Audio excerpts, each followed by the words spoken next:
Ian Turner, the trainer for the Tri-County Community Network. As many organizations are growing and assessing business goals and objectives, having effective teams to support these changes are critically important. During the next 20 minutes, I will share 6 strategies to build effective teams to increase performance, collaboration, and productivity within your group or organization. Let's begin with trends that have influenced changes in our workplace. The way we communicate is one factor contributing to the challenges of growing organizations. Technology is fast, portable, smart, and it continues to rapidly evolve. We have mobile devices that keep us connected and engaged beyond corporate walls and infrastructure. These devices allow us to communicate in real time all the time, and they are a primary reason why people work longer hours. A recent study revealed that the 40-hour work week is now 47 hours. No longer do we pick up the phone to connect with colleagues and customers. We email.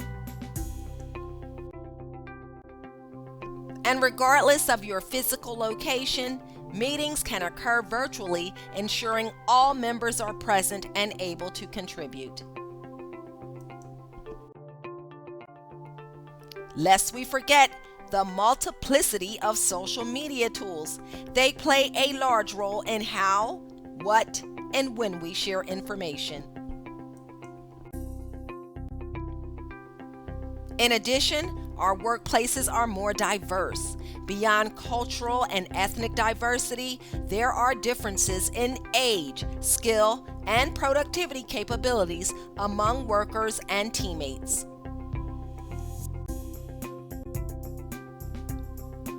Millennials are a large and growing part of the workforce. They are creative, innovative, and thrive on instant gratification. Millennials are also more likely to switch careers or companies every 3 to 5 years. And our workforce enjoys the experience of mature workers who might have retired before the 2008 economic collapse, but they are forced to work longer. They are viewed as reliable and dedicated.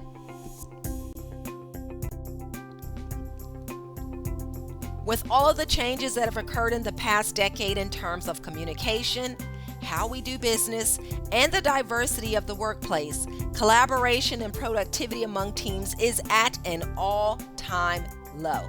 A 2014 Gallup poll revealed that 7 in 10 American workers are not engaged or actively disengaged, meaning they are emotionally disconnected from their jobs and they are not making positive contributions to their organizations.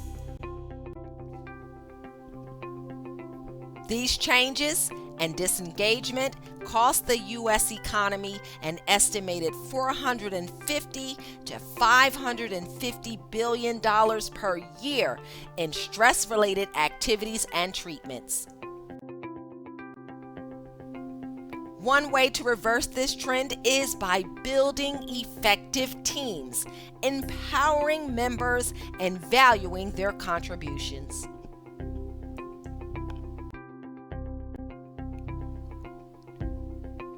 To increase collaboration and productivity, understand the characteristics of high-performing teams. Elements include a clear, elevating goal, results-driven structure, competent team members, unified commitment, collaborative climate, shared standards of excellence, support and recognition, and principled leadership.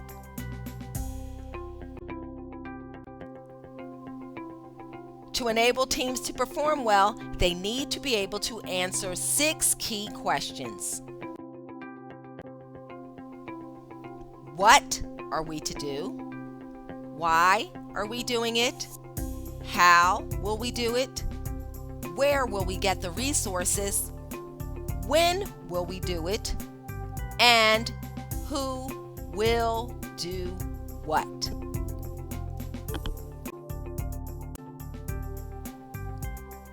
Teamwork divides the task and multiplies the success.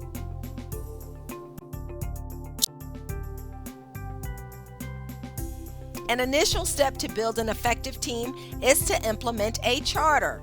A charter assists teams in answering those questions and keeps everyone engaged and knowledgeable of progress. A team charter will serve as a strategic guide for the group. The contents include purpose, vision, and mission statements, team composition overviews, goals, which are identified as SMART: specific, measurable, attainable, relevant, and time-bound. It also includes the implementation plan, resources, people, and skills needed, as well as status updates and an opportunity to recognize and celebrate team success. Review the following sample charter. When complete, this document is a compass for measuring progress, performance, goals, and expectations.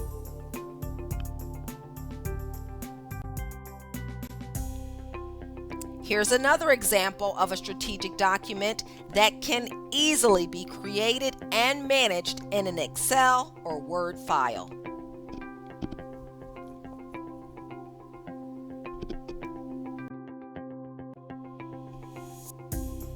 One of my favorite team quotes is from Phil Jackson, the former coach of the championship Los Angeles Lakers.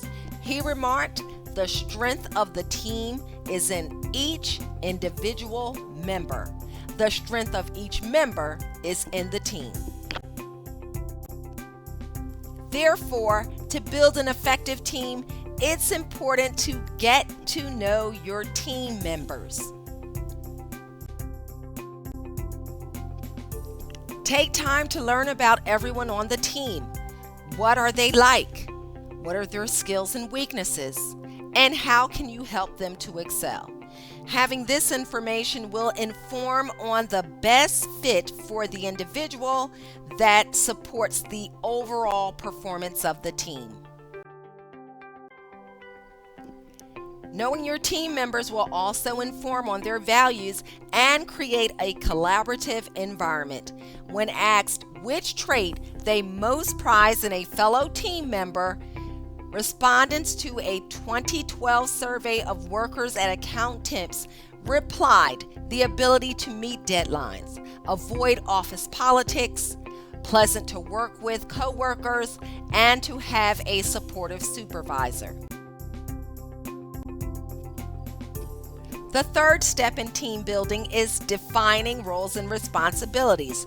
Everyone is important to the team. Members provide input and ideas, facilitators manage the agenda, and recorders are necessary to provide communications within the group.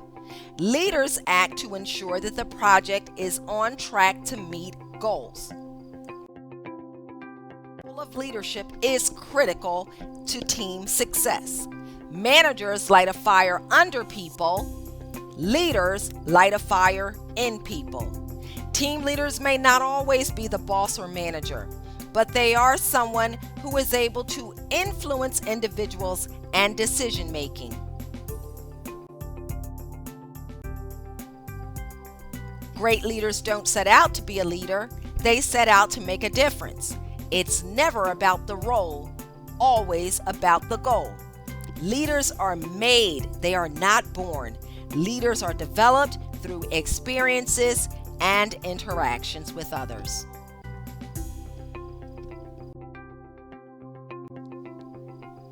As an organizational leader or team member, demonstration of effective behaviors facilitate growth and productivity. It's important to communicate effectively. This means listening, providing feedback, asking questions, and clarifying statements when asked. Be an active participant by openly sharing feelings and ideas. As a team member or leader, suggest ways of diagnosing or identifying what helps or hinders solving problems. Aid productivity by offering alternative ways of reaching team goals. And from time to time, take on various roles and functions to increase team maintenance.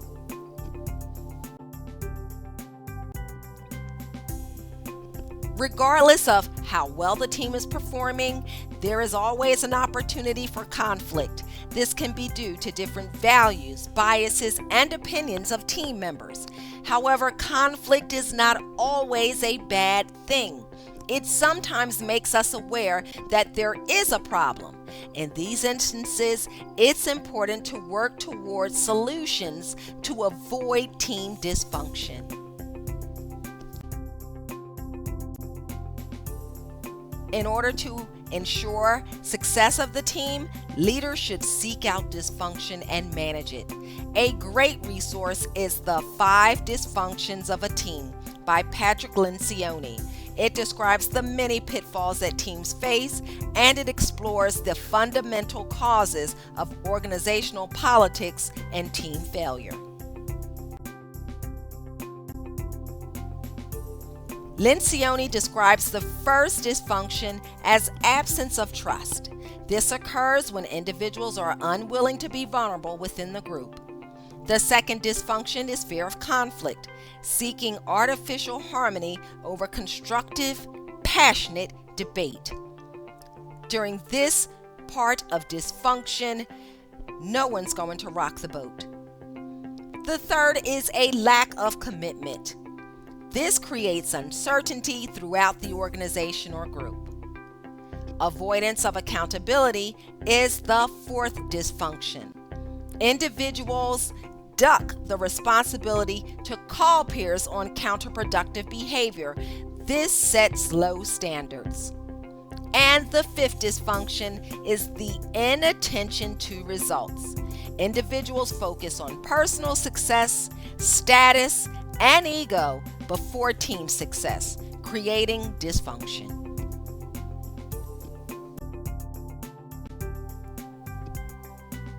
To manage dysfunction and understand the status of team performance, take time to do an assessment.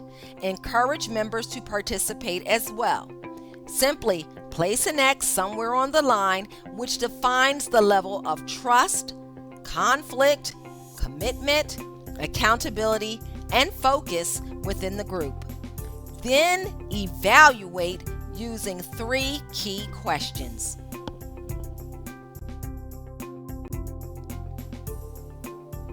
The 3 questions are: what is working well in your group or team? What needs improvement? And how can you make the changes needed? Step 5 is to reward the right behaviors. What percentage of employees and team members don't feel valued? Is it 25%, 35%, 50%, or 79%? If you said 79%, you are correct. This statistic strongly correlates with disengagement in the workplace. To support managers and team members to improve relationships and performance, progressive organizations provide training to improve emotional intelligence, or EI.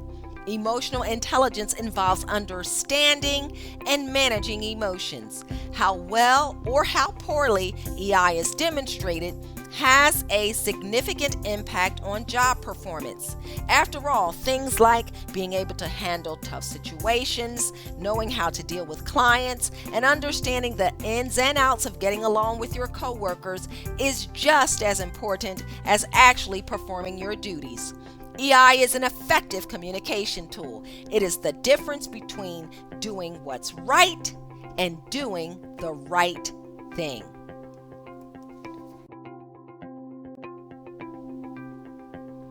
Does higher EI mean improved job performance? In 2011, 1 in 3 hiring managers reported placing increased emphasis on EI in their hiring and promotion decisions. 59% even said they wouldn't hire someone with high IQ and low EI. Managers and leaders can certainly benefit from high EI. It helps them to manage their emotions and the emotions of those around them, reducing stress in the workplace.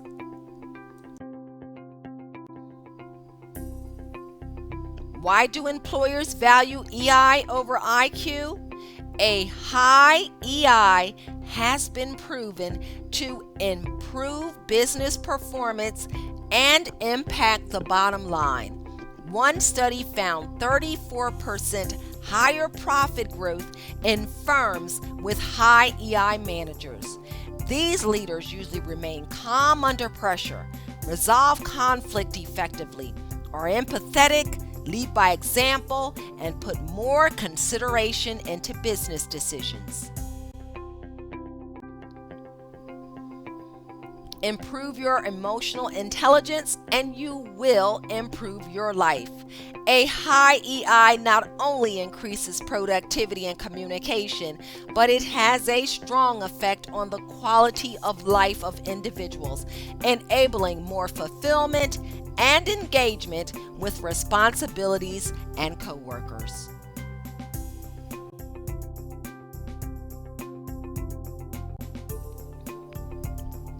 This leads us to step 6. Recognize employees and teammates. It's not all about the money. In Abraham Maslow's famous hierarchy of needs, he explains that human needs form a pyramid with the basics like safety, food and water, and shelter at the bottom. However, once these needs are met, human needs get more emotional. Belonging and esteem are massive drivers of our human selves, even in the workplace. Employee recognition can meet both of these higher level human needs. Just think of that feeling of appreciation and belonging you get when your manager gives you a big thank you for your work, or when a peer calls out your strong performance in a meeting. This is hugely valuable. And why? Because it's a basic psychological need.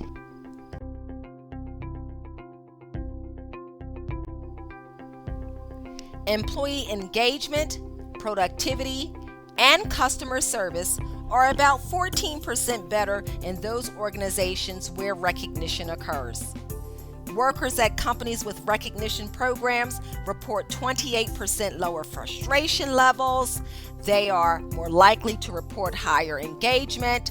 Companies with peer-to-peer recognition programs are 35% more likely to report lower turnover. And when asked what management could do to improve engagement, 58% of employees said give recognition. Whether you take them out to lunch or something as simple as letting everyone go a little early, rewarding your team can go a long way towards making them more productive.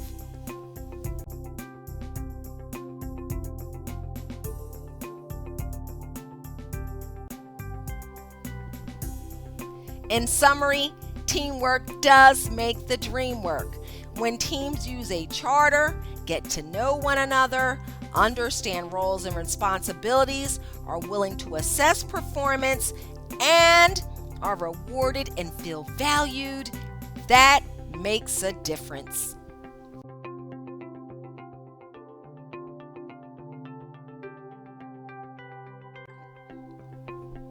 Together, everyone achieves more.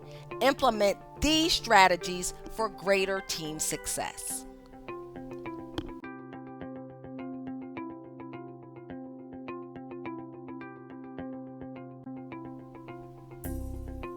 Thank you for your participation. As a member of the Tri-County Community Network, you and members of your organization are able to receive free training services to improve leadership and collaborative skills. Some examples of training available are effective communication, goal setting, valuing workplace diversity, leadership, effective meeting management, managing workplace conflict, improving customer service, change management, and effective team building strategies. If you are interested in more training resources, contact TCN to learn of upcoming workshops for yourself or for your organization.